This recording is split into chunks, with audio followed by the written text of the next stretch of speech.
इस video series में हम आयुर्वेद की आचार्य अत्रि देव विद्या अलंकार द्वारा लिखित बहुत ही महत्वपूर्ण पुस्तक आयुर्वेद का इतिहास के अंतर्गत आयुर्वेद चिकित्सा पद्धति का विभिन्न प्रकार के समय के अनुसार लिखित सामग्री का वर्णन करेंगे, जिसके अंतर्गत हम आज की इस वीडियो में आयुर्वेद की इस पुस्तक के विषय प्रवेश की चर्चा करेंगे। तो इस विषय प्रवेश की जानकारी को अच्छे से जानने और समझने के लिए वीडियो को अंत तक जरूर देखिएगा। विषय प्रवेश नामक हेडिंग के अंतर्गत सबसे पहले पैरे में लिखा है, किसी भी वस्तु का इतिहास उसके भूतकाल का वर्णन करता है, जिसमें इतिहास शब्द इति, ह और आस से मिलकर बना है, जिसका अर्थ लिखा है ऐसा निश्चय से था और वर्तमान तथा भविष्य का नहीं। इतिहास में बीती हुई सच्ची घटनाओं का उल्लेख रहता है। इन घटनाओं का उल्लेख भी कम महत्व का नहीं है, क्योंकि भविष्य या वर्तमान इन्हीं स्वीकृत तथ्यों के आधार पर टिके होते हैं। इन घटनाओं को सही और सच्चे रूप में टिपना ही सच्चे इतिहासज्ञ का काम है। इसके लिए प्रमाण सामग्री को घटाना, बढ़ाना अथवा मनमाना सुधार करना इतिहासज्ञ के लिए संभव नहीं है। घटनाओं या सामग्री से जो निष्कर्ष सीधे और सरल रूप में प्रतिबिंबित होता हो, उसे ठीक उसी रूप में स्वीकार करके उपस्थित करना ही सच्चे इतिहासज्ञ का कर्तव्य है।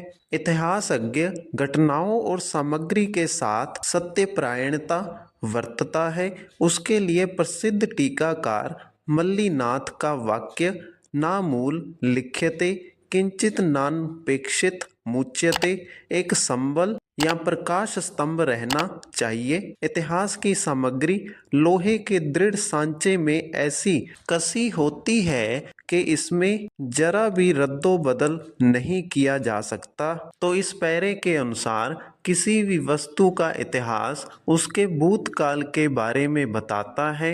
लिखित इतिहास में बीती हुई सच्ची घटनाओं का उल्लेख रहता है। इतिहास में इन लिखित घटनाओं को सही और सच्चे मन से लिखना या वर्णन करना सच्चे इतिहासकार का काम होता है। इसीलिए प्रमाण सामग्री को घटाना या बढ़ाना या अपने मन के अनुसार सुधार करना इतिहासकार के लिए संभव नहीं होता है। इसलिए इतिहास की सामग्री को ठीक उसी रूप में स्वीकार करके उपस्थित करना ही सच्चे इतिहासकार का कर्तव्य होता है। इसीलिए प्रसिद्ध टीकाकार मल्लीनाथ के अनुसार इतिहास प्रकाश स्तंभ का कार्य करता है। इसके बाद अगले पैरे में लिखा है, कई बार एक ही सामग्री से भिन्न भिन्न इतिहासज्ञ अपने अपने व्यक्तिगत दृष्टिकोण से पृथक पृथक निष्कर्ष निकालते हैं। ऐसी अवस्था में इतिहासज्ञ का कर्तव्य होता है कि वह वैज्ञानिक तत्व आलोचक बुद्धि का सहारा लेकर निष्पक्ष रूप में विज्ञ न्यायाधीश की भांति परस्पर विरोधी साक्षी और लेखन में सच्चाई की राह पाने का प्रयत्न करे। अपने निष्कर्ष पर पूर्व कल्पित मतों का तथा व्यक्तिगत पक्षपात का प्रभाव नहीं आने देना चाहिए। प्रमाणों की साक्षी से जो परिणाम निकले उसी को अपरिहार्य जानकर स्वीकार करना चाहिए और घटनाओं के आधार से भूतकाल का जो रूप खड़ा हो उसे सिर माथे पर रखना चाहिए। यह चित्र उसी रुचि के अनुकूल हो या ना हो, उसे अच्छा लगे या बुरा, उसके जातीय गर्व को उससे संतोष मिले या ठेस मिले, हर अवस्था में वह जैसा है वैसा ही उसे लिखना चाहिए। तो इस पैरे के अनुसार भिन्न भिन्न प्रकार के इतिहासकार अपने अपने दृष्टिकोण से व्यक्तिगत रूप से अलग अलग निष्कर्ष निकालते हैं। इस अवस्था में सच्चे इतिहासकार का कर्तव्य ये है कि वह वैज्ञानिक बुद्धि का सहारा लेकर न्यायाधीश की भांति निष्पक्ष रूप में इतिहास को वर्णन करने का प्रयत्न करे। प्राप्त प्रमाणों के आधार पर जो परिणाम निकले उसी को स्वीकार करके उन्हीं घटनाओं के आधार पर भूतकाल का वर्णन करना चाहिए। इतिहास का यह वर्णन रुचि, अनुकूलता, जातीय गर्व और अवस्था को आधार रखकर नहीं करना चाहिए। इसके बाद अगले पैरे में लिखा है, सच्चे इतिहासज्ञ के पास अपना दृष्टिकोण होना चाहिए। उसके अंदर घटनाओं को परखने की वैज्ञानिक योग्यता होनी चाहिए। अतीत को प्रतिबिंबित करने की निर्मल बुद्धि होनी चाहिए। उपलब्ध सामग्री को छानने की वकील जैसी प्रतिभा होनी चाहिए। सच्चे न्यायाधीश की भांति परस्पर विरोधी सामग्री में से सत्य को ढूंढने का न्यायपूर्ण मन होना चाहिए। अंत में उसके पास सूझ, पैनी आंख, विशाल दृष्टि, चतुर्मुखी प्रतिभा का होना भी आवश्यक है। इसके लिए इतिहासज्ञ को चाहिए कि वह अपने विषय की सामग्री अधिक से अधिक प्राप्त करने का यत्न करे। इस सामग्री की सच्चाई की परीक्षा करे, फिर उसके आधार पर तथ्यों का संकलन करने का यत्न करे। तो इस पैरे में सच्चे इतिहासकार की कुछ विशेषताएं बताई गई हैं, जिसमें उसका अपना दृष्टिकोण, इतिहास के अंदर की घटनाओं को परखने की वैज्ञानिक योग्यता, अतीत को प्रतिबिंबित करने की निर्मल बुद्धि, उपलब्ध सामग्री को छानने की वकील जैसी प्रतिभा और सच्चे न्यायाधीश की भांति परस्पर विरोधी सामग्री में से सत्य को ढूंढने का न्यायपूर्ण मन होना चाहिए। तो इस प्रकार से इतिहासकार के पास सूझबूझ, पैनी नज़र, विशाल दृष्टि, चतुर्मुखी प्रतिभा का होना बहुत ही ज़्यादा आवश्यक है। तो इन सभी प्रकार की विशेषताओं के लिए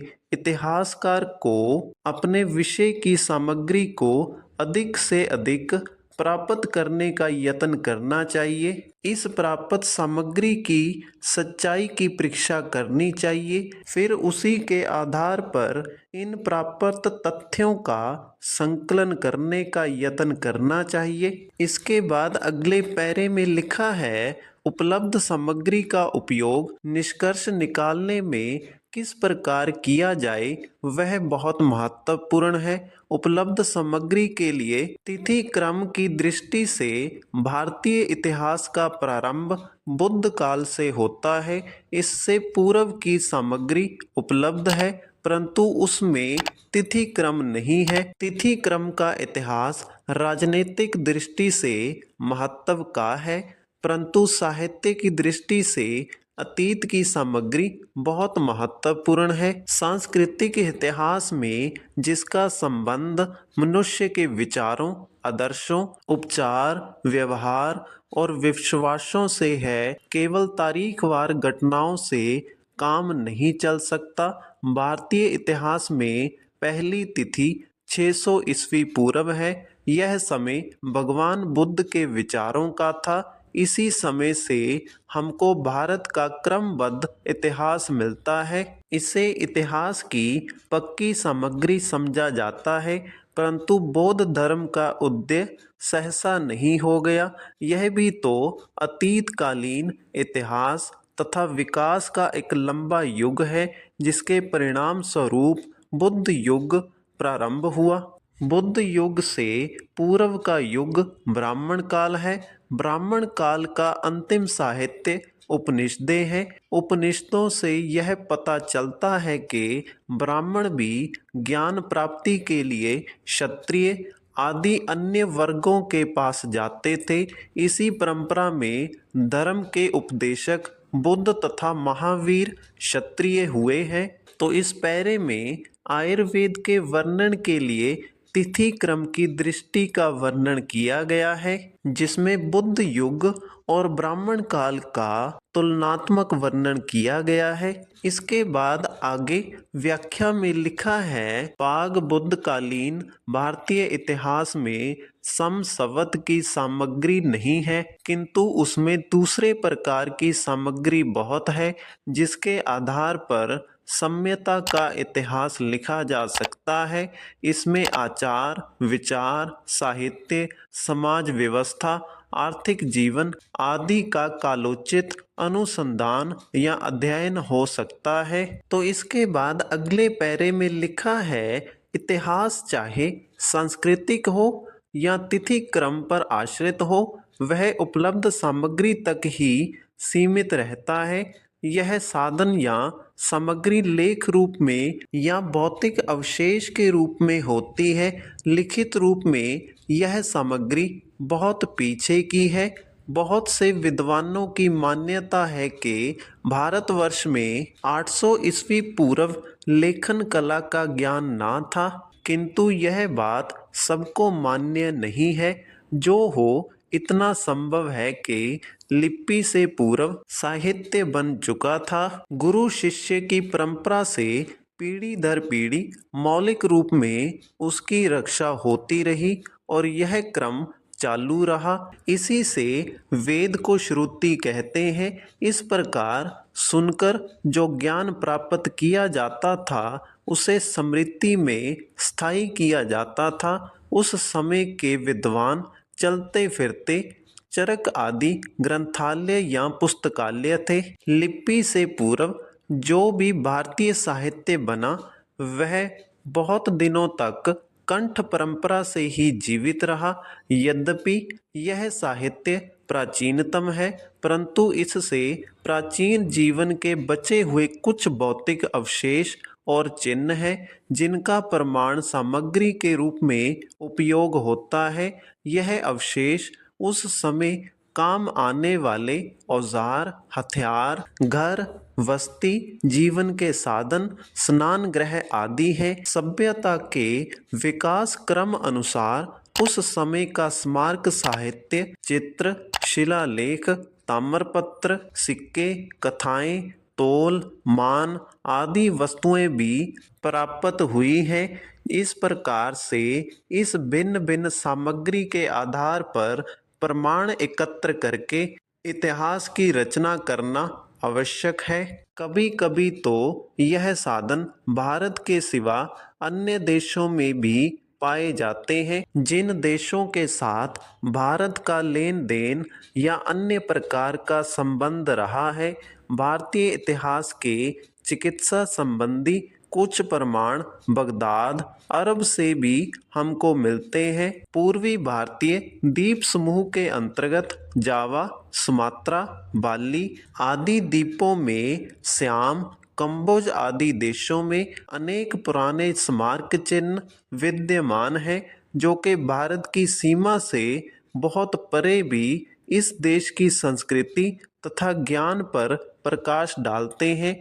इनको भी आंखों के सामने रखना आवश्यक है। तो इस प्रकार इस लिखित पैरे में आयुर्वेद के पुरातन लिखित और अलिखित इतिहास के बारे में लिखा गया है। इसके बाद अगले पैरे में लिखा है, सिकंदर के कई ग्रीक साथियों ने भी भारत पर लिखने का प्रयास किया है। इनमें मुख्य नियार्कस, अनीसी, क्राइटस, अरिस्टोबुलस हैं। दुख है कि इनके लेख अब नहीं मिलते। सीरिया के सम्राट सेल्यूकस का राजदूत मैक्सथनीज चंद्रगुप्त मौर्य के दरबार में वर्षों रहा था। उसने अपनी पुस्तक इंडिका में भारत के विषय में बहुत कुछ लिखा है। यह पुस्तक स्वतः अपर्याय है, परंतु इसके उद्धरण एरियन, स्ट्रैबो आदि के ग्रंथों में आज भी सुरक्षित हैं। ग्रीक और रोमन साहित्य की भांति चीनी साहित्य भी इस ओर बहुत मदद देता है। चीनी साहित्य में फाहियान, युआन चुआंग और इत्सिंग के वृत्तांत महत्वपूर्ण हैं। तिब्बती लामा तारानाथ के ग्रंथ भी महत्वपूर्ण हैं। इनके बाद मुस्लिम पर्यटकों के वृत्तांत भी इतिहास की दृष्टि से महत्वपूर्ण हैं। इनमें मुख्य लेखक अवलेरुनी है। इसकी प्रतिभा सर्वतोमुखी थी। यह संस्कृत का भी असाधारण पंडित था। महमूद के आक्रमणों में यह उसके साथ था। इसके बाद अंतिम पैरा पुरातत्व संबंधी सामग्री अभिलेख का लिखा है, जिसकी व्याख्या में लिखा है, जहाँ पर साहित्यिक सामग्री मूक एवं अस्पष्ट है, वहाँ पर उत्कीर्ण लेखों से बहुत सहायता मिलती है। ऐसे बहुत से शिलालेख ईसा से 5वीं शती पूर्व तक के हैं। यह अभिलेख शिलाओं, सपूतों, प्रस्तर पट्टों, दरी ग्रहों के दीवारों और धातु पत्रों पर खुदे हुए हैं। अधिकतर उत्कीर्ण लेख ब्राह्मी लिपि में है। यह लिपि बाईं ओर से दाहिनी ओर लिखी जाती थी। कुछ लेख खरोपट्टी लिपि में भी मिले हैं। यह लिपि अरबी, फारसी की भांति दाहिनी ओर से बाईं ओर लिखी जाती है। इनमें अशोक के अभिलेख चिकित्सा विज्ञान की दृष्टि से महत्वपूर्ण है। अभिलेखों की भांति ऐतिहासिक दृष्टि से सिक्के, इमारतें भी महत्वपूर्ण सामग्री हैं। इनसे तिथि क्रम निश्चित करने में बहुत सहायता मिलती है। तो इसी के साथ हमारी इस वीडियो का टॉपिक आयुर्वेद का इतिहास नामक पुस्तक का विषय प्रवेश यहीं पर समाप्त होता है। अगर आपको वीडियो अच्छा लगा तो वीडियो को लाइक करें और इसी प्रकार से आयुर्वेद से संबंधित निरंतर वीडियोस प्राप्त करने के लिए हमारे चैनल को सब्सक्राइब करें।